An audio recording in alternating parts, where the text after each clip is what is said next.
Audace, c'est le premier podcast belge francophone dédié au wellness. Je suis Chloé Junico, mariée et maman de 2 enfants rapprochés. Curieuse et passionnée par le bien-être depuis toujours, j'ai créé ce podcast pour amplifier des voix, partager des récits authentiques et transmettre des clés concrètes. Ici, tu écoutes des conversations sans filtre avec des experts, des entrepreneurs et des invités qui nous aident à être alignés, outillés et bien informés. Pense à t'abonner et à partager l'épisode si tu veux soutenir le podcast. Si vous suivez l'univers du tatouage, le nom Minus Tattoo vous dit sûrement quelque chose. Mais derrière lui, il y a Tiffany Fachouin, sa partenaire de vie, de travail, la cofondatrice de Maison Minus, le studio bruxellois qu'elle partage avec Florian Fachouin donc, alias Minus Tattoo. Suivant personnellement Tiffany sur les réseaux sociaux, j'étais assez curieuse de découvrir qui elle est, et honnêtement, je n'ai pas été déçue. Tiffany, c'est une femme de conviction, passionnée de sport, qui parle sans filtre de santé, de rapport au corps et de liberté de choix. Dans cet épisode, on parle d'endométriose, de SIBO, d'amour et de la force d'un couple qui a choisi de construire sa vie à sa manière. Bonne écoute. Bonjour Tiffany. Bonjour. Comment tu vas aujourd'hui ? Écoute, ça va très bien. Je vais te laisser te présenter dans tes propres mots, évidemment comme tu le souhaites, comme tu aimes t'introduire. Mais avec toi, j'ai envie de parler de plusieurs grandes thématiques. Alors, je te suis sur les D'accord. réseaux sociaux, c'est comme ça que je me suis permis de t'envoyer un petit message. Mais franchement, ton profil m'intrigue à fond. Écoute Tiffany, dis-nous qui tu es. Oula, j'ai pas l'habitude C'est vaste. de m'introduire moi-même, car la plupart des gens me connaissent toujours en duo avec mon mari. Mais donc, je m'appelle Tiffany, j'ai 33 ans, je suis bruxelloise, mais j'ai déménagé pas mal, dans pas mal de pays dans ma vie. J'ai fait des études de com et j'ai très longtemps travaillé dans la publicité et dans le marketing avant de rejoindre, mon mari qui est artiste tatoueur, plus connu sous le nom de Minus, dans l'aventure de sa carrière. Et donc voilà, j'ai pas d'enfant, j'ai un chien qui prend, je pense, tout autant de place qu'un enfant. Et voilà, le sport, le voyage et la mode font partie intégrante de mon quotidien, en plus de mon métier. Et malheureusement aussi, comme tu disais si bien, quelques petits tracas de santé dont on parle malheureusement pas assez dans les médias et qui touchent pourtant beaucoup de femmes. Oui, donc on va en parler, mais tu vas nous en dire un peu plus. Donc c'est l'endométriose et le SIBO. Tout à Euh, fait. Tu peux peut-être d'abord en toucher un mot pour ceux qui ne connaissent pas les maladies. Qu'est-ce que Alors oui, c'est ? Ouais. l'endométriose, c'est un peu particulier. Je pense que si moi je devais faire Mhm. l'explication, c'était malheureusement pas très scientifique, mais en gros, c'est un souci au niveau de l'utérus chez la femme qui cause pas mal de soucis de santé, de douleurs, des règles extrêmement douloureuses, qui peut aussi parfois provoquer des difficultés à tomber enceinte. Enfin, il y a vraiment euh, une panoplie de chouettes choses qui résultent malheureusement de cette maladie, dont le SIBO. Le SIBO qui est un peu l'intestin irritable et qui a des causes diverses. Donc, ça peut être un dérèglement du microbiote intestinal. Mais malheureusement, le SIBO est souvent la conséquence et une pathologie que les gens qui ont l'endométriose ont. Et Mhm. le SIBO se traite, c'est tout à fait traitable. C'est très, très ennuyant à traiter parce que ça a une fâcheuse tendance à revenir. Et malheureusement, si on a l'endométriose, on a beaucoup, beaucoup, beaucoup plus de chances que ça revienne et que ça reste. Ouais. Là, moi, il y a quelques jours, j'ai appris que j'étais de nouveau positive au SIBO. Mhm. Donc, c'est malheureusement quelque chose avec lequel je dois apprendre à vivre parce que l'endométriose ne va pas partir comme ça, sauf opération. Mais bon, il faut encore certaines conditions pour pouvoir être opéré. Enfin, c'est très compliqué et très médical. Mais voilà, donc le SIBO, c'est beaucoup de femmes. On dit souvent que les femmes en bonne santé ont un ventre de femme enceinte si elles mangent des choses de travers. Ben, moi, c'est un peu ça. C'est que quoi que je mange, quoi que je bois, même de l'eau, je peux me retrouver à ressembler à une femme enceinte de 9 mois. C'est des intolérances au quotidien, alimentaires, des choses qui ne posaient aucun souci avant peau soudainement souci maintenant, des choses qui sont soi-disant bonnes pour la santé. Moi, c'est une catastrophe. Mmh. Donc voilà, c'est assez, varié et divers, mais c'est pas très chouette.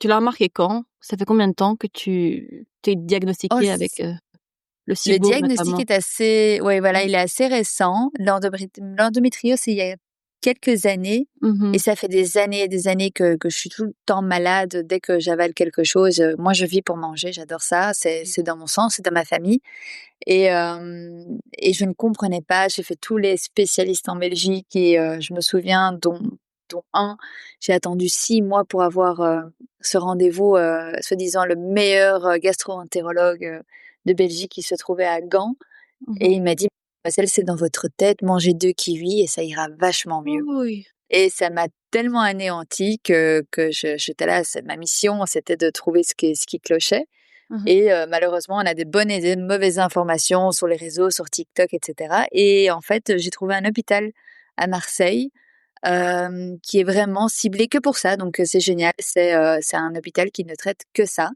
C'est à l'hôpital européen qui a fait, toute une partie rien que pour le SIBO, c'est-à-dire qu'on rentre à 7 heures du matin et on ressort à 20 heures, mais avec, son diagnostic exact, ses médicaments à prendre, et cetera et cetera. Donc ça a été une vraie révélation pour moi, malheureusement très coûteuse aussi parce que le SIBO, n'est pas encore, assez reconnu donc malheureusement tout ce qui est frais médicaux sont Ouais. très, très lourds et pas remboursés, sinon ce serait trop marrant. Mais mettre les mots sur quelque chose qu'on ressent depuis des années m'a énormément aidée. Mmh. C'est la certification en fait qu'on n'est pas complètement folle en fait. Mmh. Et en tant que femme, souvent on entend, on est dramatique, on est folle, on exagère, c'est dans notre tête. Et là, j'ai juste eu confirmation, bon, pas très positive, mais confirmation que, j'étais pas folle pendant tout ce temps-là, en fait, et que j'exagérais pas. Et Mmh. ça Oui, ça, c'est un soulagement. voilà, c'est ça. Bizarrement, le fait d'être diagnostiquée, c'est un Ouais. soulagement. Quel genre d'enfant tu étais? Tu es fille unique? Ouais, je suis fille unique, Ah. élevée dans une famille que de garçons. Donc, Ah que oui, des comme garçons. ça, OK, OK. Ouais, Tu ouais, as une fratrie. cousins. OK. Voilà, c'est ça. J'ai beaucoup de cousins du plus ou moins de même âge que moi. Mmh. Donc j'ai été, extrêmement proche d'eux, étant enfant. Étant enfant, j'ai pas eu ce besoin, c'est peut-être horrible à dire et je m'en excuse, mais j'ai pas voulu de frères et sœurs. En fait, Mmh. je me suffisais et mes cousins me suffisaient et en étant enfant, j'étais très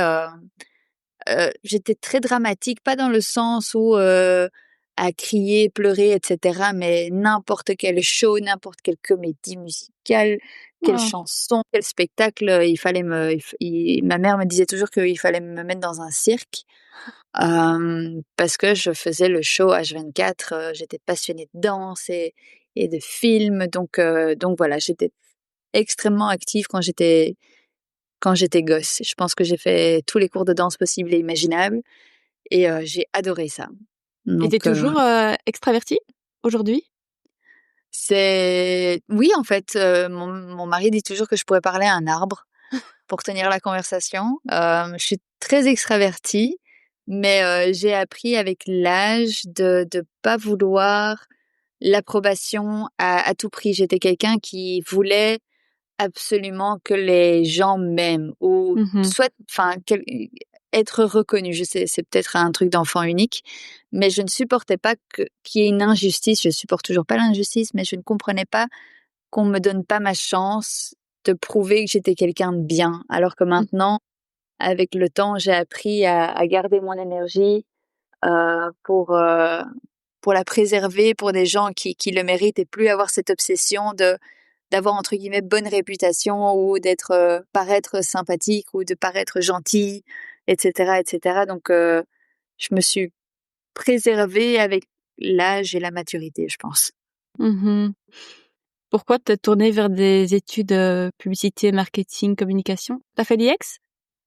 Non, j'ai fait l'EFEC, Oui. dans le but d'atterrir à l'ICHEC après Mmh. et malheureusement le job de mes rêves, de l'époque enfin malheureusement, enfin pas vraiment, mais c'était ouvert à moi et donc du coup j'ai sauté sur l'occasion pour entrer dans le monde du travail parce que c'était, la boîte pour laquelle je rêvais de bosser en fait étant plus jeune. Ouais.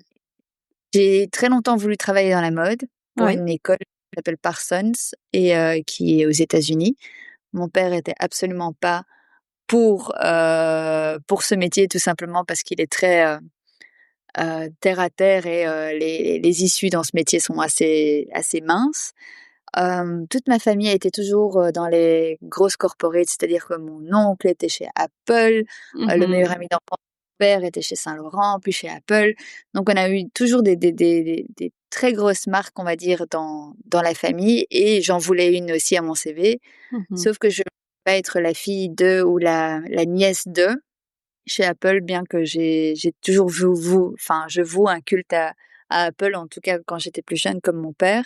Donc moi, c'était Coca, pas parce que je buvais du Coca, j'ai jamais bu de Coca-Cola, j'ai pas apprécié ça plus que ça, mais OK. j'étais fascinée par la marque, et pour moi, on disait marketing, je voulais Coca et Mmh. heu et donc voilà, il fallait faire des stages à l'école. Mon école a refusé 3 fois mon stage auprès de Coca.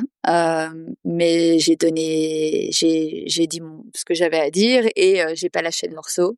J'ai harcelé, je pense, tout le monde au service marketing de Coca de me prendre en stage et puis de m'engager et c'est ce qui s'est passé. Combien de temps chez Coca? J'ai fait 1 an chez Coca et puis je suis partie chez Deco, chez Mmh. JC Deco, donc toujours dans la pub mais de l'autre côté. Comment tu as rencontré, Florian? Ça arrive quand ça dans ton parcours? Ouh là, Florian, ma rencontre avec Florian est en 2 temps. C'est-à-dire que Florian était dans une école d'art Ouais. avec mon premier amour. Donc, mon premier amour était en école d'art avec Florian et quand on était très, très jeunes, on faisait des sorties. Florian avait le permis, c'était le seul qui avait le permis à l'époque et on allait au cinéma, Florian avec sa copine, moi avec mon copain de l'époque. Ils étaient tous dans la même école sauf moi et du coup, on faisait, des doubles dates mais vraiment, il y a jamais eu d'intérêt ou quoi que ce soit Ouais. parce qu'on était tous les 2 casés depuis, la nuit des temps et très heureux dans nos relations et des années plus tard, moi je travaillais déjà donc, chez Coca et j'avais parmi mes clients nightlife, un bar un peu sympa à Waterloo et je l'ai croisé là-bas et ça faisait des années que je l'avais plus vu. Je lui ai parlé en disant: «Ah, ça me fait trop plaisir de te voir». Il a tellement été désagréable avec moi que non, elle était insupportable, en donc je me suis mis pour mission de le «remettre à sa place» entre guillemets, de qu'on jouait pas avec moi et je pense que je me suis moi-même pris à mon propre jeu et du coup, on s'est revus, je pense 2 semaines plus tard et le fait qu'on se connaissait depuis qu'on était gosses, que j'avais déjà été chez lui, il y a pas on n'a pas eu de date à proprement parler, en fait. On n'a jamais date, on n'a jamais eu de rencard ou quoi que ce soit. Ça s'est fait super naturellement parce que c'était rassurant. On se Mmh. connaissait, il y avait pas de jeu à jouer, on savait qui on était, on connaissait notre passé, et pas ce côté de: «Oh mon Dieu, je vais aller chez lui, je sais pas c'est qui, s'il est bizarre ou pas du tout» et ça s'est fait comme ça. Moi, je suis partie à Singapour pendant quelques semaines et voilà, on est restés en contact et on s'est dit, voilà, c'était bon. Mmh. Ouais, c'est une belle histoire. Moi, je te rejoins, j'avoue que mon mari aussi, on se connaît depuis des années, mais il y avait plus ce truc de séduire à tout prix. Tu vois? Tu dois plus jouer Ouais, un jeu. En fait, c'est ça. tu connais l'autre avec toutes ses parts aussi, plus dures, plus sombres ou tu vois? Et vice versa, hein. Oui et on peut Mais ouais, bon, voilà, c'est c'est vrai ça que et on c'est devait pas enrober la chose en ouais. disant: «Voilà, je suis tel type de personnalité» parce que en fait, ça faisait 3 ans, on n'avait pas gardé contact ou Mmh. quoi que ce soit, mais on avait quand même une idée générale de qui on était, quoi, donc Mmh mh. ça, c'est pas devoir se prouver ou de, entre guillemets, «passer un entretien d'embauche», d'être assez désirable ou enfin, Ouais, je non, vois. c'était chouette parce que comme on s'est vu avec aucun intérêt amoureux, ben, en fait, on n'avait pas besoin de se prouver quoi que ce soit ou de jouer un jeu de: «Je mets 3 heures à répondre, mais sinon ça fait trop désespéré». Enfin, Mmh. on n'a Ouais. pas joué à ça et c'était rafraîchissant et ça je pensais pas, je pense que ni lui ni moi on s'attendait à terminer 11 ans ensemble, en tout cas cette année, mais finalement ça s'est très bien mis en place, quoi. Et lui, à l'époque, était déjà dans le tatouage? Comment vous avez Absolument commencé pas. l'univers, enfin, maintenant vous enfin, dis-nous un peu ce que tu fais toi, au jour d'aujourd'hui, avec lui ou peut-être sans lui. Je sais pas trop quelles est tes activités, si elles sont toutes OK. liées à lui ou pas?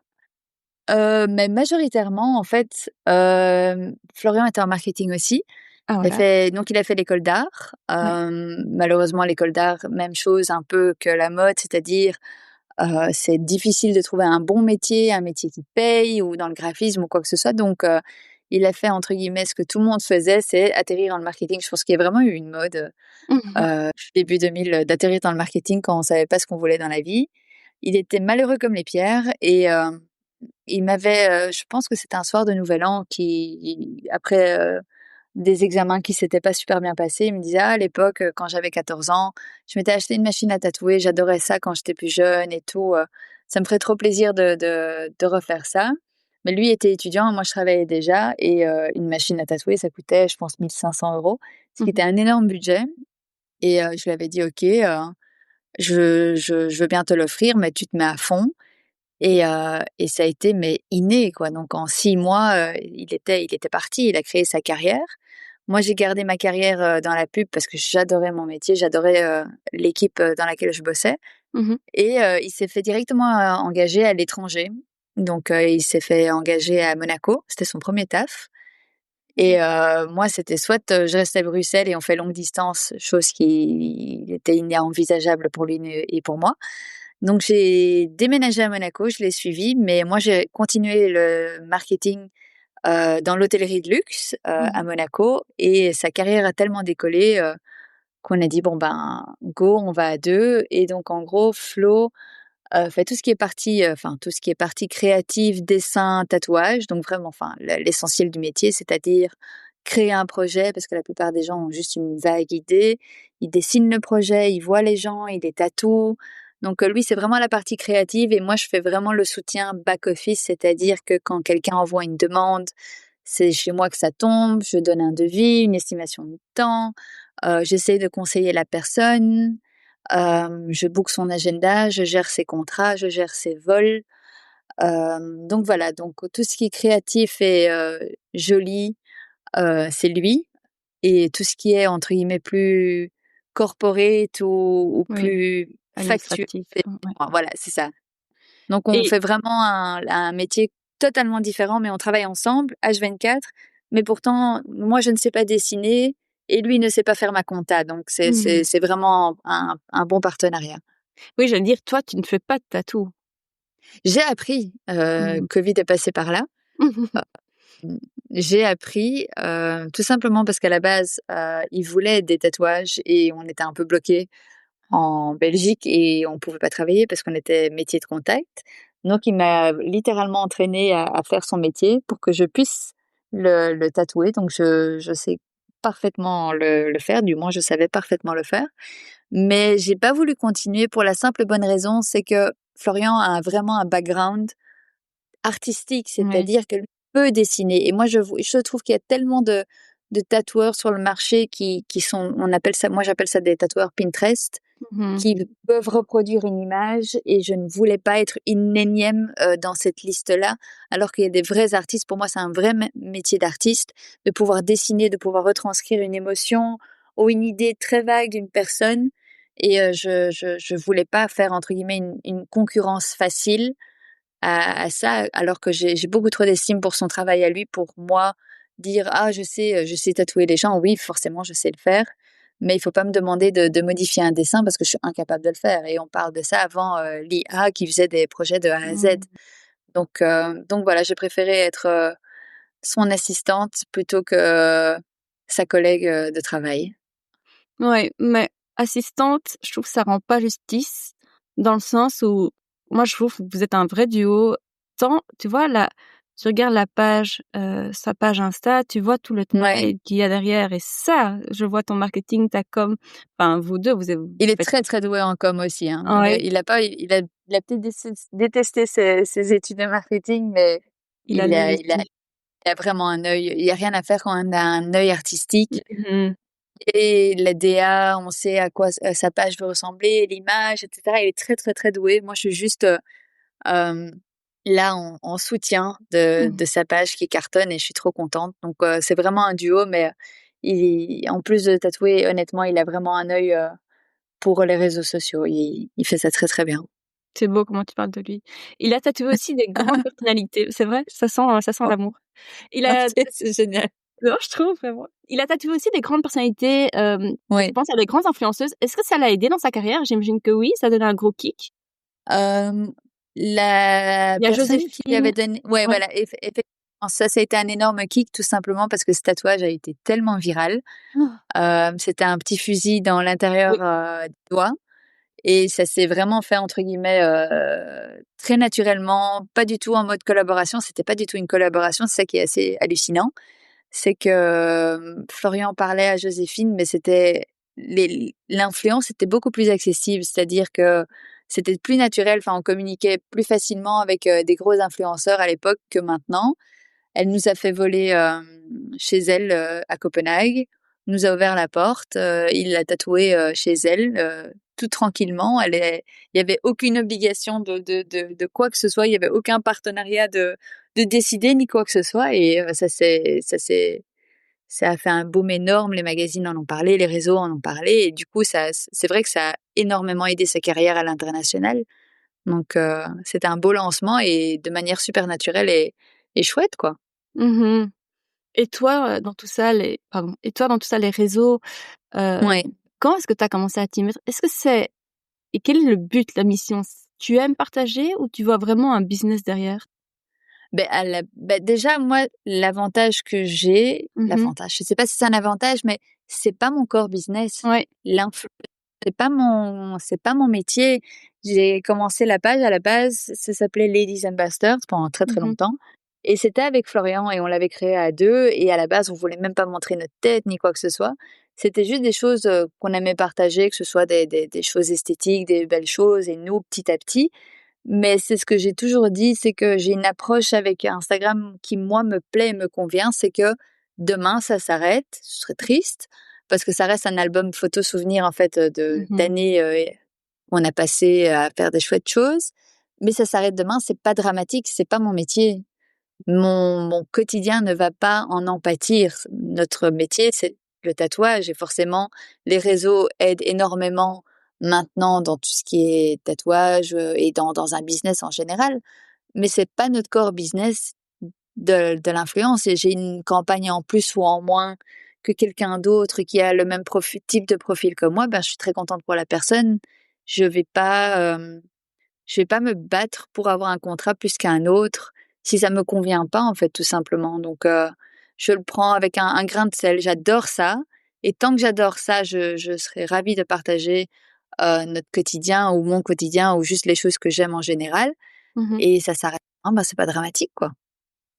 Et comment tu gères, toi, l'équilibre entre, t ton authenticité, enfin qui tu es et l'image sur les réseaux? Est-ce qu'il y a des choses que tu t'autorises pas à partager, peut-être pour toi ou pour ton couple ou ta famille? Non, je pense Ouais. on est assez Mmh. enfin, je veux dire, j'ai jamais vraiment réfléchi j'ai jamais fait de réelles barrières. Je pense qu'on y pense aussi plus facilement quand on a des enfants. Je pense que Mmh. les enfants ont plus cette démarche et cette réflexion de, voilà, est-ce que je l'expose ou pas? J'ai pas ce cas de figure. Donc, je pense la seule chose que je me retiens, c'est que je pense que quand on a un coup de gueule de quelque chose qui se passe Ouais. bien ou pas bien ou moi, j'ai réfléchi à 2 fois dans le sens où on aurait tendance à râler sur quelque chose en disant: «Oh putain, ça s'est pas bien passé» ou quoi que ce soit. Je vais y Mmh. réfléchir à 2 fois avant de poster, avant que ce soit vraiment dramatique et vraiment que je dis: «Voilà, ça c'est abusé». Parce que ça pourrait avoir un impact néfaste, mais trop néfaste par rapport à la situation. Quelque chose qui nous embête nous, ne mérite peut-être pas d'avoir, des conséquences énormes derrière pour un business ou une personne ou quoi que ce soit. Donc, j'essaie que ce soit une plateforme honnête. Il y a des jours avec, il y a des jours sans. On dit pas toujours, c'est ce que je dis toujours aux gens en fait, on poste ce qui est beau, ce qui est Mmh. fun. On poste pas en fait les soirées où on est dans notre canapé, à manger un truc, un spaghette, super simple. Enfin, tout simplement parce que 1 ça intéresse moins et parce que des fois on n'a juste pas envie de raconter sa soirée. Donc, les jeunes générations maintenant, les très jeunes générations ont du mal à se rendre compte que tout est éditorial. C'est un magazine, mais en ligne, entre guillemets.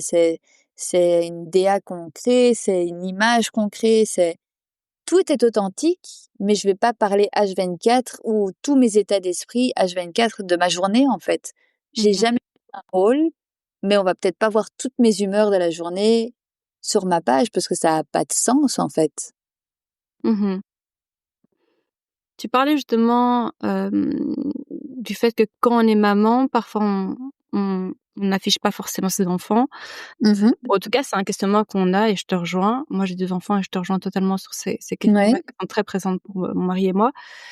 Toi, sur un de tes posts Insta, justement, tu disais que tu étais pas maman et que c'était OK. Non, Tu peux nous dé c'était oui? oui, oui, pas de souci. Ma démarche derrière ça, c'est en fait, je sais pas, quand j'étais jeune et même avec mon mari, on n'était pas contre d'avoir des enfants. Quand on s'est connus, en fait, c'est bizarre, je dirais pas qu'on était matrixés, mais c'était tellement normal de se dire déjà, on voulait pas se marier. C'était, Mmh à mh. l'opposé de ce qu'on voulait dans la vie. On n'avait aucune ambition d'être mariés, ni de se marier nous-mêmes. Moi, j'ai jamais rêvé d'une robe blanche ou d'un grand mariage. Enfin, ça a jamais été ma came, mais quand j'étais plus jeune, je me suis toujours occupée d'enfants. J'ai toujours été, entourée d'enfants. J'ai fait du babysitting toute ma jeunesse. J'ai adoré ça. C'était mes petits. C'est comme si j'avais, plein de nièces et plein de neveux. J'adorais ça, donc ça me paraissait normal d'avoir des enfants et on avait même, je pense, au début de notre relation, les noms qu'on donnerait, à nos enfants si on en avait. Mmh. Mais on s'est rendu compte, en fait, avec le temps qu'en dehors de la curiosité de se dire: «Ah, toi plus moi, ça donnerait quoi?» Mmh. On n'avait pas ce besoin de ce quotidien et c'est pas quelque chose qu'on juge, mais on n'a pas c'est pas qu'on n'aime pas les enfants ou quoi que ce soit, mais on n'a pas une vie qui est faite pour avoir des enfants. Là, notre vie ne colle pas du tout et je sais que les gens disent: «Oui, mais on s'adapte» et je le conçois, mais nous, pour l'instant, on n'est pas du tout pro ou apte à changer ou bouleverser notre quotidien pour un enfant qui chamboulerait tout malgré lui et que ça peut être une chose merveilleuse, mais voilà. Et le fait que quand on m'a dit que voilà, j'avais l'endométriose et que ça allait être plus compliqué, j'ai eu une grosse discussion avec mon mari et en disant: «Bah, écoute, entre ne pas pouvoir avoir d'enfants et ne pas vouloir d'enfants, c'est pas du tout le même discours». Mmh. Et la seule chose qu'il m'a dit, mais il dit: «Moi, du moment que toi tu vas bien, le reste, je Mmh. m'en balance et comme de l'an 40». Et ça a été la je pense une des meilleures choses et une des plus belles choses qu'il m'ait dites parce que son naturel à la question et sa facilité de réponse, que c'était absolument enfin que ça le il comprenait même pas pourquoi, j'étais triste en train de pleurer parce que voilà, ça avait aucun sens pour lui. Ça m'a tellement fait du bien et et c'était pour moi la meilleure déclaration en fait. OK, on est très, très bien ensemble et on se suffit, en fait. Et que les gens veulent des enfants, mais je suis tellement heureuse pour eux, mais nous, on se suffit, voilà.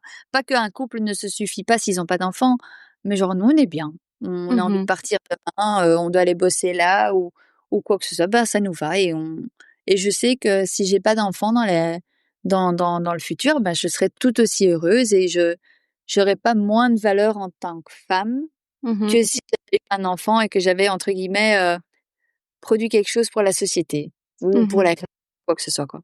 J'ai pas ce besoin. C'est hyper honnête de le dire. Je pense qu'il y a beaucoup de personnes qui le pensent, mais c'est vrai de faire le cap de le dire et de l'assumer. Est-ce que tu ressens une pression sociale? On l on a de temps en temps des remarques. Après, tout le monde autour de nous le sait, Mmh. mais en pas en tant qu'homme, c'est bizarre, mais en tant que femme, on a toujours la remarque, c'est: «Ah, qu'est-ce qui cloche?» entre guillemets. «Ah, tu sais pas en avoir?» enfin, Ouais, déjà j'ai pas envie ouais, de c'est ça, forcément te raconter ma vie, vraiment. mais je préfère dire aux gens: «Mais en fait, non, c'est un choix et on» c'est bizarre, mais en tant qu'homme, c'est tout à fait assumé. C'est: «Ah OK, le gars, il veut pas d'enfant, c'est génial», et on le regarde limite comme un sex symbole, à 50 ans, pas d'enfant, waouh, trop beau, trop sexy. Mais une femme, on se disait on pense toujours genre: «Qu'est-ce qui cloche?» soit elle est acariâtre, elle aime pas les enfants, soit elle est malade et elle sait pas en avoir. C'est très bizarre d'assumer ce choix-là et quelqu'un un jour m'a fait une réflexion, a fait une réflexion à mon mari qui m'avait beaucoup blessée à l'époque et m'a marquée et maintenant, je le vis parfaitement bien. C'était: «Mais pourquoi tu l'épouses? Elle sait pas avoir d'enfant, à quoi elle sert?» Mmh. Et ça m'avait mais anéantie à l'époque et finalement, ben, en fait, je sers à rendre mon mari heureux, à être heureuse moi-même et j'essaye de faire quelque chose autour de moi de bien et voilà quoi, c'est très bien. Je suffis, enfin, mon Mmh. existence suffit. J'ai pas besoin de prouver, que je dois donner quelque chose en retour pour, justifier, mon style de vie ou ma personne, en fait. Tout à fait, 100%. J'ai encore une question sur un peu Dis-moi, votre couple, votre relation. Après, j'aimerais qu'on parle de sport et de ça wellness. marche. Hem, Pourquoi finalement vous avez, franchi le cap, on va dire, et vous vous êtes mariés? En plus, j'adore parce que tu dis, mari, à tout va, et moi je suis comme toi, j'adore dire mon mari et il adore dire mon épouse. Donc pourquoi vous avez finalement décidé de vous marier? Ben, en fait, ça je pense que en tout cas, j'avais posé la question à Florian parce que bon, c'est même pas qu'on en discutait ni quoi que ce soit. Il m'a simplement répondu: «J'ai fait un rêve un jour que qu'on se mariait» et du coup, je me suis réveillée et je me suis dit: «Bah, on va se marier» et il m'a fait sa demande, ce que j'adore personnellement dans notre mariage, c'est qu'on était 2. Mmh. C'est-à-dire Pareil. on s'est mariés aux États-Unis, Mmh. on était 2 à la commune. Ça s'est Mmh. fait en 5 minutes top chrono parce que voilà, le premier couple qui devait se marier ce jour-là était en retard. On avait les bagues, on a dit: «OK, go», on s'est mariés et ce que j'ai adoré, c'est qu'on était mariés, on était là: «OK, cool, on va mettre un short, on va un t-shirt et viens, on va se prendre un café» et on a été se Mmh. prendre un café, un café préféré et c'était ça, quoi Mmh. c'était trop bien et ça change foncièrement quelque chose, je pense, c'est une certaine fierté de dire: «Oh, je suis mariée» et ça change quelque chose, je Mmh. pense quand même dans un couple, mais le fait qu'on était juste 2 dans notre ville, préférée au monde, on a été se prendre un bon café et que voilà, c'était fait, on était très contents. Ah ben, voilà, c'est tout ce que j'aurais pu rêver, dans ma vie. Pas de fête après, ni quoi que ce soit. Je voilà, on était mariés, merci, hop, Mmh. next, on y Ouais. va, quoi. Ouais, mais je te rejoins, mais nous c'était pareil. On avait vraiment Oh, même c'est pas trop envie de. cool! Bah, ouais, c'était un contrat entre 2 adultes qui s'aiment, et voilà, c'était un choix d'adultes. Et voilà. On voyait même pas la nécessité vraiment de. Après, nos parents nous ont demandé, di tout doucement: «Est-ce qu'on peut quand même assister?» Bah, oui, évidemment, mais nous, c'était vraiment, c'est pour nous, quoi, ça nous regarde, Voilà, c'est c'est notre ça. choix, c'est une contrainte pour je suis désolée, parfois les mariages, ça peut être un petit peu contraignant pour tout un Pour chacun. beaucoup de gens, les gens ne le disent pas, Ouais, mais moi le c'est nombre de clients qui viennent chez nous en disant: «Oui, mais un tel veut pas s'asseoir avec un tel et le menu et c'est ouais, trop loin et oh non, quelle horreur, ouais, laisse-moi ouais. Exactement. Donc tu vois, et attends, et votre ville préférée, c'est quoi? Los Angeles? Ou Las Vegas? Los Non. Angeles Ah, c'est et Las non, Vegas. non, pas Vegas, mais Ah Los oui. Angeles et pour la petite histoire, on adorait New York parce qu'on a beaucoup d'amis à New York et on voulait se marier là-bas, sauf qu'on a eu des un entourage très gentil, hein, honnêtement, c'était adorable, qui disait: «Oh génial, on va vous suivre à New York, comme ça vous nous faites visiter» et cetera et ça m'a I foutu know. le cafard. J'étais là: «Mais laissez-moi tranquille» et donc on s'est mariés à Los Angeles et on était sûrs que c'était trop loin pour tout le monde Ouais, et c'était très, très bien comme ça. Et parce que mon mari devait y aller d'office oui, c'est ça. pour le taf, donc on s'est dit: «Bon, ben, sur un malentendu, on combine». Ouais. Alors Voilà. le sport aujourd'hui, tu fais énormément de sport. Donc j'ai remarqué en tout cas la course à pied et le vélo. Je sais pas si tu nages Ouais. aussi dans le duathlon ou triathlon? Non, je devrais, mais je pense que si je fais ça, j'ai plus de vie, j'ai vraiment plus de vie et je suis une très, très mauvaise nageuse, mais vraiment catastrophique. Ouais. Donc non, j'ai le Pilates en plus Mmh. et voilà. C'est déjà pas mal. Alors qu'est-ce que ça représente pour toi le sport? Pourquoi autant de sport? Bah, je pense que le sport a toujours été super présent dans ma vie. Étant gosse, je pense que j'étais à 8 ou 9 heures de danse, par, semaine. Mmh. En plus de l'école, c'était quand même pas mal à gérer, ma pauvre mère, elle a dû me balader, dans la Belgique entière entre les compétitions, les bazars et les machins en grandissant, la danse, c'était plus compliqué parce que j'ai trop dansé dans ma vie pour faire un cours adulte, Mmh. bonne ambiance où, entre guillemets, c'était pas assez compétitif, mais voilà, pas assez pour faire carrière et pas dans l'ambition de faire carrière. Et quand j'ai connu Florian, Florian était, extrêmement impliqué dans le bodybuilding et c'était un athlète, phénoménal en bodybuilding, mais qui a voulu retourner, au vélo Et donc lui, il a fait son petit chemin de ce côté-là. Et en fait, j'ai pris la course à pied parce que je déteste courir. J'ai toujours détesté courir. J'étais une à l'école pour courir. Ça a été vraiment ma bête noire. Le 2400 mètres, c'était un examen qu'on devait passer au collège. C'était horrible. Et j'ai voulu me prouver, en fait, quand j'ai appris que j'étais malade, j'étais là, bon, bah, il va falloir que je reprenne d'une manière ou d'une autre le contrôle sur moi-même. Et pour moi, le fait de faire quelque chose que j'étais vraiment pas douée, que j'ai vraiment détesté, était une façon de reprendre le contrôle sur mon corps que j'avais complètement perdu, suite à quand j'ai appris que j'étais malade, en fait. Et j'étais là: «Non, en fait, j'ai encore mon mot à dire de à quoi je ressemble et Mmh. à quoi j'aspire». Donc voilà, c'est venu comme ça, en fait. Vraiment, je sais pas si c'est quelque chose je sais pas si c'est parti d'une raison très saine, mais c'était pour contrôler qui j'étais et mon apparence et mon corps. Et donc c'est parti de là. C'est devenu une passion, mais c'est vraiment parti d'un besoin de contrôle de moi-même, en fait. Oui, parce que maintenant ta foulée est excellente. Je regarde un petit peu tes techniques et Merci. tout. Bah, c'est vrai. Donc c'est marrant, tu me dis, comme quoi quelque chose qu'on déteste enfant, ben, aujourd'hui tu le maîtrises et même tu excelles. T'as C'est des gentil. t'as des challenges prévus? Ben, je cours, C'est quoi un peu tes toutes les semaines, semaines. tes rythmes d'entraînement? Ah mais moi je pense que je suis la personne la moins organisée. Pourtant toute ma vie est organisée, mais comme du papier, la musique. Mais la course, c'est vraiment en fonction de la météo, de là où je suis. Et le problème, c'est que comme on voyage, enfin on Mmh. a une chance de voyager énormément, il y a des fois des pays où j'ose pas aller, courir, tôt le matin. Moi je suis quelqu'un qui fait du sport à 5-6 heures du matin parce que j'adore ça, le calme, la tranquillité. Bah, je peux pas me dire en pleine nuit: «Je vais aller courir à Los Angeles, super bonne idée, je vais me faire agresser, quoi». Mmh. Mais non, je rêve de faire un marathon et honnêtement et sans ego. Autant pour un semi, j'avais un ego d'avoir un temps et cetera. Et j'ai juste envie de une fois dans ma vie, faire un marathon, que je le fasse en 3 heures ou en 5. Bon, j'espère pas 5, mais j'ai juste envie de dire: «Voilà, j'ai réussi à faire un marathon dans ma vie». Mais je pense que en tout cas, j'ai 33 ans et je pense que tellement de gens traversent cette crise de la trentaine, en mode, «Je vais faire un marathon». Bah, je pense que je suis un peu, un cliché, parmi Non. tant d'autres, qui veulent faire un marathon, à leurs 30 ans, quoi. C'est un peu notre crise de trentenaire, quoi. Oui, mais je suis sûre que tu vas le faire, tu vas l'accomplir avec brio et du coup, tu t'entraînes vraiment selon ton humeur, quoi. Il y a pas de plan d'entraînement, il y a pas Je de devrais, mais je m'entraîne tous ouais, les jours. Par contre, j'ai oui, un tu besoin, bouges beaucoup, hein. ça me coûte mentalement de pas faire de sport. Je sais que j'ai besoin d'un jour de repos et je me force d'avoir un jour de repos, mais c'est très, très dur, parce qu'une fois lancé, on voit son vélo, on est là: «Oh, j'irais bien faire un tour» ou bien courir. Mmh. Heu, l'agenda fait que des fois, c'est juste pas possible et c'est pour ça que plein de gens qui ont un 9 to 5 beaucoup moins flexible, doivent jamais se sentir coupables de pas pouvoir ou de pas avoir le temps entre les enfants, le boulot et tout, de faire du sport parce que c'est un vrai investissement, Mmh. sur faire un challenge.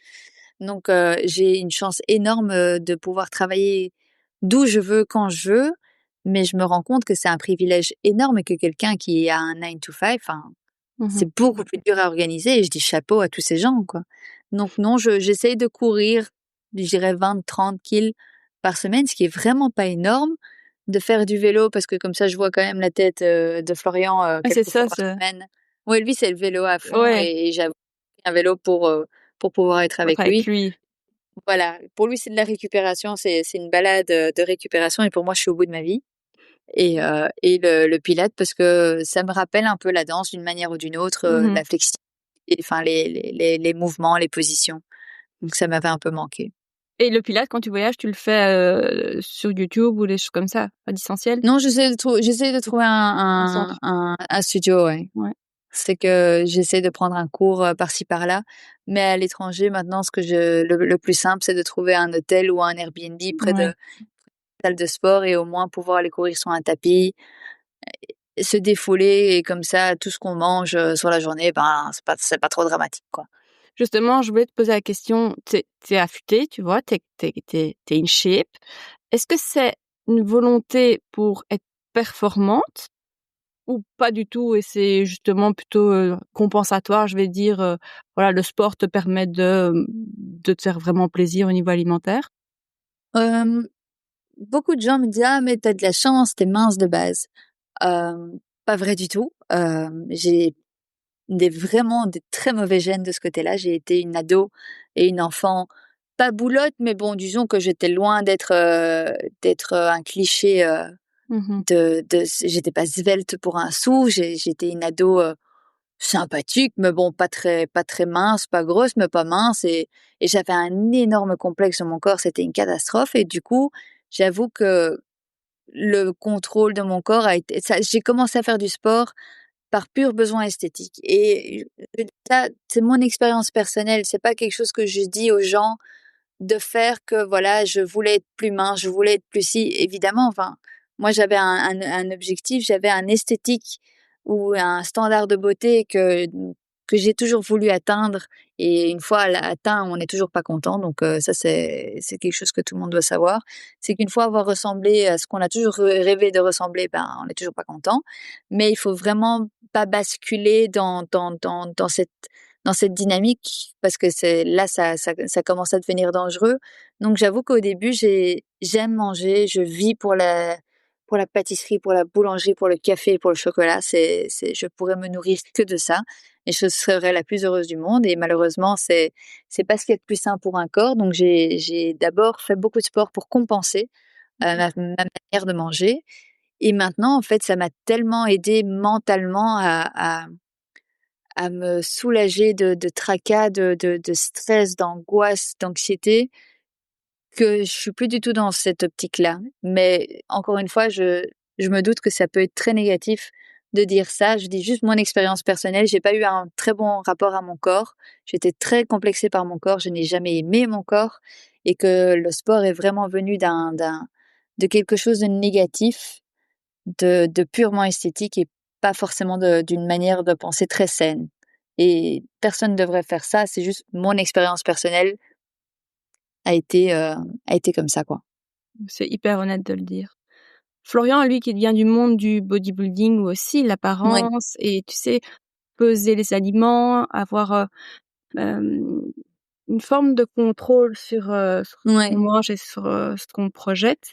Vous 2, vous êtes compris dans votre couple sur, par exemple, si lui je sais pas s'il était à ce point-là de faire des compètes ou que ce soit, mais c'est quelque chose que tu as jamais jugé, le fait qu'il fasse attention et vice versa, j'ai envie de dire? Non, pas du tout, en fait. Je pense que Florian, Florian est quelqu'un de je il sait se mettre dans un tunnel, c'est-à-dire qu'une fois il a une obsession, Un il va la objectif, faire à ouais. fond de balle, voilà, c'est Ouais, ça. bien, Ça peut être que dans l'art ou quoi que ce soit. Une fois qu'il a une passion, il est il dédié. doit avoir été voilà, il doit avoir été au bout du raisonnement pour avoir été content. Donc ça et moi quand je l'ai connu, j'ai toujours aimé manger et moi c'était hors des questions de manger, poulet, brocoli et riz, tous les Mmh. jours, matin, midi et soir comme lui, c'était hors des questions et voilà, lui il a fait son chemin, il a fait ce qu'il avait Mmh. il a atteint ce qu'il voulait et puis il a complètement lâché et il a repris le vélo mais on a notre plaisir, en fait, moi j'adore cuisiner, je pourrais passer ma journée en cuisine. J'aurais dû en faire mon métier si avec le recul, mais donc oui, on va jamais se motiver ou se restreindre de «mange pas ça» ou quoi que ce soit. On n'est pas des garde-fous l'un de l'autre, en fait, on Mmh. va profiter et voilà quoi et si on a mangé, 3 pizzas sur la semaine parce qu'on avait trop envie de 3 pizzas, ben, ainsi soit-il quoi, qu'est-ce qu'on s'en fout? Mmh. Mmh. C'est bien, c'est ça. Est-ce que tu es une femme de routine? Bizarrement, je suis peut-être pas une femme de routine, mais je suis une fa je l'organisation est millimétrée chez moi et c'est C'est-à-dire? un besoin de j'avais besoin de contrôler mon temps. C'est-à-dire que mon D'accord, ouais. je sais je c'est ultra flippant de dire ça vocalement parce qu'on s'en rend pas compte, mais toutes mes j'aime savoir ce que je fais demain, j'aime savoir ce que je mange demain. C'est-à-dire que une semaine à l'avance, je sais exactement ce que je vais préparer matin, midi et soir, ce que je vais manger, où ce que je vais aller, ou qu'est-ce que je vais Mmh. faire et en temps et en heure et pourtant, je suis la personne la plus spontanée du monde. C'est bizarre dans le sens où, «Ah, il y a une opportunité, génial, on va tout lâcher, on y va, go» et on réfléchira après. mais en attendant, tout le reste est organisé. C'est très bizarre. C'est un peu contradictoire, mais oui. Tu utilises Je suis quelqu'un. Pardon, moi je te coupe. Oui, dis-moi. Tu utilises genre juste Google Agenda ou tu as vraiment des moyens de traquer tes projets autres, pas à ce point-là? C'est-à-dire, oui, Genre j'ai Notion ou Google des trucs comme ça? Pour toi, Non, ben, je suis pour ta très old school. planification? Enfin, Oui. j'ai Google Agenda, j'ai Notes. Je Ouais. pense que je dois avoir, attends, hein, je vais regarder. Je dois être à 216 notes Ah ouais. actives et ça peut être ma to-do list. Mmh. J'ai mon menu de la semaine. C'est une note de ce que j'ai dans mon frigo et dans mon congèle. Waouh. J'ai une note de ce que j'ai fait comme sport dans la semaine. Je sais pas combien de notes j'ai d'adresses dans des villes que j'aime pour manger ou ou des Ouais. recettes. Enfin, c'est n'importe quoi, mais j'aime beaucoup les notes. C'est Voilà. bien ça, mon Dieu. Je voudrais finir l'interview avec quelques questions de signature si tu le veux bien. Je commence Dis-moi, par la classique, c'est team matcha ou team café? Alors, tu team n'importe quoi que je peux boire. pas de préférence? Autant matcha que café? Heu, je trouve que les gens qui disent que le matcha est dégueulasse n'ont pas bu un bon matcha dans la vie, mais bon, Mmh. bref, c'est Dangereux. encore un autre débat. Je pourrais je préférerais toujours un café, toujours avec, un lait, n'importe lequel du moment qu'il y a pas de lactose Mmh. et je bois du matcha parce que je trouve ça très bon, mais surtout parce que je dois à un moment donné limiter ma consommation de café parce que sinon, mon café, je pense que je serais facilement à 6-7. Si ça Mmh. avait pas de conséquences sur mon corps, honnêtement, ce serait mon eau, Oui. si je pouvais, honnêtement. La place de l'image, de l'argent et de la nourriture dans ta vie. Bon, la nourriture, on en a pas mal parlé, donc je dirais plutôt Ouais. l'image, la place de l'image et de l'argent pour toi. L'argent, c'est très bizarre à dire ça, mais on y croit ou on n'y croit pas. Mais bon, voilà, il y a les signes astrologiques et je suis Taureau, ascendant Taureau. Voilà, Mmh. c'est comme ça. Je suis là un pur produit, de mon signe astrologique, qu'on y croit ou qu'on n'y croit pas. Et on a besoin pour moi, l'argent, c'est plus un moyen de stabilité. Je suis quelqu'un de, comme tu disais, la routine, et cetera. Et pour moi, une stabilité financière est une obsession. C'est pas de gagner de l'argent à tout prix ou quoi que ce soit, mais d'avoir une stabilité financière pour moi, de savoir que je vais pas avoir des soucis demain. Mmh. Eh ben, c'est primordial. Donc, je pense que c'est plutôt une obsession vitale, en tout cas pour Mmh. un taureau et pour moi. Donc, c'est plus être rassuré de, OK, tout va bien se passer. OK, et Donc, j'ai eu tu ton une argent? oui, mais j'ai mon père qui s'occupe de ça, Ouais, honnêtement, parce que je OK, suis une OK, quille monumentale. Mon OK. père, c'est une passion monumentale. Moi, j'ai horreur de ça. J'ai étudié ça, enfin non, c'est la bourse, tout ça, c'est vraiment pas mon dada. J'ai juste, une obsession de savoir que je serai pas sans rien. J'ai Oui. eu, une maman qui a fait 2 boulots en même temps, pour pouvoir, subvenir à mes besoins quand j'étais gosse et j'ai Mmh. vu ce que ça faisait sur quelqu'un et cette peur, de pas pouvoir, terminer le mois, en tout cas du Mmh. côté de ma maman, que j'ai cette peur, en moi d'avoir ça. Donc, Mmh. l'argent n'est pas primordial pour moi, c'est-à-dire que je suis quelqu'un qui, je sais pas, en tout cas pour Florian ou quelqu'un que j'aime, ne fût-ce que regarder quelque chose dans un rayon, je serais déjà à la caisse en train de lui acheter. Ça, c'est Mmh. ma façon de fonctionner. J'adore acheter pour les gens autour de moi. C'est une vraie passion, c'est gâter. Moi, c'est ma love, on dit toujours les love Mmh. languages. Mmh. Moi, c'est de alors si, les cadeaux à tout le monde et je serais la plus ravie du monde. Donc ce rapport-là à l'argent, c'est clair que je suis dépensière, plus pour les autres, mais du moment que j'ai assez, le reste, c'est pas grave. Mmh. La place de Et l'image. Oui. de l'image, bah, bizarrement avec les réseaux sociaux, de dire que qu'on ne prête pas attention à l'image, ce serait un peu hypocrite de ma part et de toute personne, d'influence, de dire ça. Mmh. Mais, l'image, j'essaie plutôt de le prendre au sens de moi-même. Je suis en paix avec l'image que je reflète de moi-même, de mes erreurs quand j'étais plus jeune ou même maintenant. J'ai fait la paix, en fait, avec, qui je suis pas et que je saurai jamais et voilà, c'est à prendre ou à laisser, il y a rien de mal à ça. Mais je suis en paix avec qui je suis et que l'image de certaines personnes ont de moi, qu'elle soit vraie ou fausse, ben, c'est leur réalité, c'est plus la mienne. Mmh. Voilà. Est-ce que tu as un produit beauté, bien-être dont tu ne pourrais plus te passer aujourd'hui?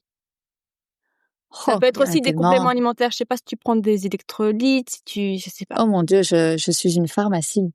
Il suffirait voir mon comptoir de cuisine, c'est une catastrophe. Je crois énormément en compléments alimentaires.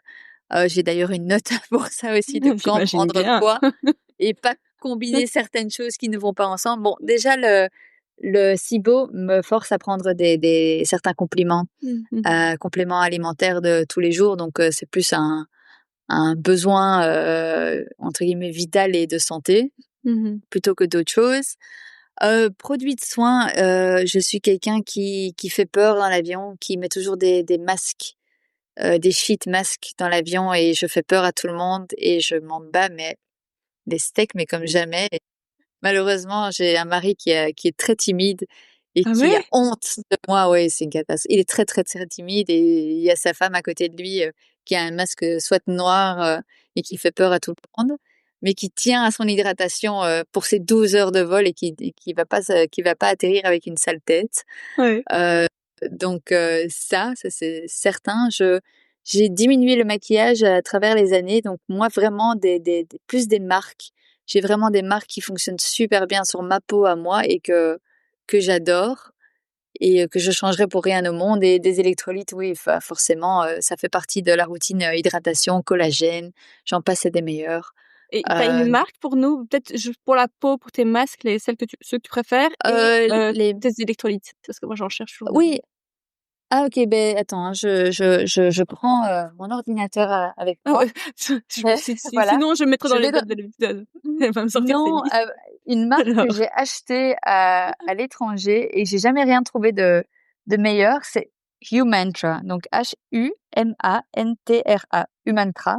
OK, Et incroyable, très clean, ça fonctionne à merveille, il y a pas de faux sucre ou que ouais, sais-je dedans. Goût litchi, donc OK. s'il vous plaît, ne rendez pas ça sold out, ça m'arrangerait. Mais ça, je commande, religieusement, et les marques qui fonctionnent extrêmement bien sur ma peau, par exemple, je porte très peu de maquillage, mais quand j'en porte, Saint-Laurent, Mmh. très bon. Et en crème, ce que j'utilise, tous les jours, tous les jours, tous les jours, c'est Paula's Choice pour tout ce qui est Ouais. rétinol, Mmh. qui est top, et Drunk Elephant. Ouais, très bon. C'est du groupe, Shiseido. Shiseido a Mmh. des très, très bons produits aussi, mais bon, je sais que c'est quand même vachement plus coûteux, Ouais. sur, le portefeuille. Et en crème solaire, parce que bon, les gens, s'il vous plaît, mettez de la crème solaire même en hiver, de la 50, vous me remercierez quand vous serez vieille. Mmh. Bioderma est vraiment très, très top en crème solaire. Super, c'est noté. D'ailleurs, en parlant de un peu d'esthétique, c'est un peu superficiel, mais c'est vraiment une question que j'ai parce que moi je cours aussi pas mal, mais comment tu fais pour tes cheveux? Ah, c'est une Est-ce catastrophe. Vu la longueur que j'ai, je ressemble à rien. Mais non, mais oui, pour quand tu cours, bon, voilà, je trouve moi que Ouais. ça va. Mais surtout après tu les traites, tu les laves après à chaque fois? Parce que tu vois, on court Non, 1 heure et demie, mais après tu as 1 heure de douche, tu vois? Enfin, caler j'ai ça les dans un cheveux emploi du temps, c'est compliqué. ah non, Ils sont non, plus c'est courts, une ouais. horreur. Ils sont courts. J'ai eu les cheveux très, très longs. Moi, j'ai eu les cheveux jusqu'aux genoux. Donc ouais, vraiment, hein. J'étais, entre guillemets, c'était ma signature. C'est trop bizarre de dire ça. Mais je pense jusqu'à mes 26 ans, moi, j'avais les cheveux, mais bien dépassés en dessous de mes fesses, quoi. Waouh! Et j'étais toujours connue pour la petite blonde, avec, les cheveux quasiment plus longs que sa taille, parce que je suis très petite en taille. Et j'ai tout coupé parce que j'en avais marre, et je me lave les cheveux une fois semaine, en fait. Et donc quoi, shampoing sec? Même pas. Ouais, OK, J'ai sèche quoi. vr Et si vraiment c'est catastrophique, une casquette, ça sauve Ouais, tout le monde. OK. Moi, on m'a une fois arrêtée dans l'avion, c'était très marrant. C'était un groupe de copines qui m'ont dit: «Ah, on savait que c'était toi parce tu portais une casquette et des lunettes de soleil». J'ai dit: «Oui, c'est littéralement, mon uniforme». Mais sinon, un bon soin, Moroccan Oil est très bon pour Ouais. les cheveux aussi, Mmh mh. top.